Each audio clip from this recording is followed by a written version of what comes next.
তো আমি আজকে অনেক দিন পরে চলে আসলাম সরিষা খেতে।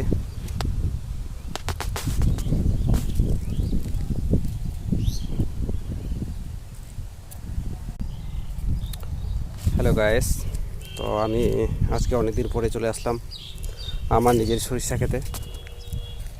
দেখতেই পাচ্ছেন সরিষার ক্ষেত, পাশে গিয়ে দেখাচ্ছি। তো এই সরিষা ক্ষেতের আমি একটা ভিডিও ছাড়ছিলাম অনেক আগে, তো সেই ভিডিওতে বিশেষ একটা ভিউ হয়নি, 250-এর মতো ভিউজ হয়েছে। তো বন্ধুরা, আমি চাইবো যে আমার ভিডিওটা এবারে যেন 1000 ভিউয়ার্স হয়, মানে 1000 জন এই ভিডিওটা দেখে। ওই জন্য একটু চারপাশে ঘুরে ঘুরে ভালো করে বানাচ্ছি। তো বন্ধুরা দেখো, আমার সরিষা ক্ষেত এটা প্রায় 2.5 মাস হয়ে গেল। এখন সরিষার ফলগুলো অনেক বড় বড় হয়ে গেছে, এই যে দেখতে পাচ্ছেন। এটা মোটামুটি কাটার সময় চলে আসছে।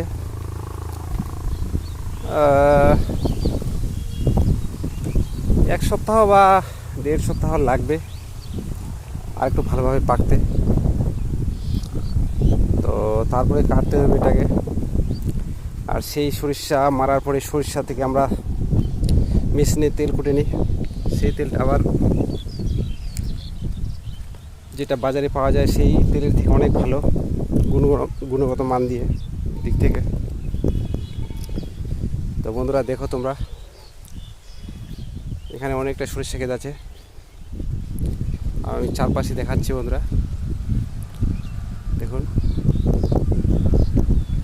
এই হচ্ছে আমার সরিষা ক্ষেত।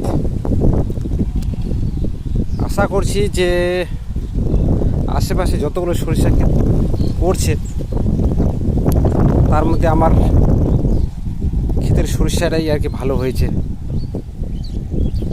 তো বন্ধুরা দেখো, ভিডিওটা লাইক করো, শেয়ার করো, কমেন্ট করো।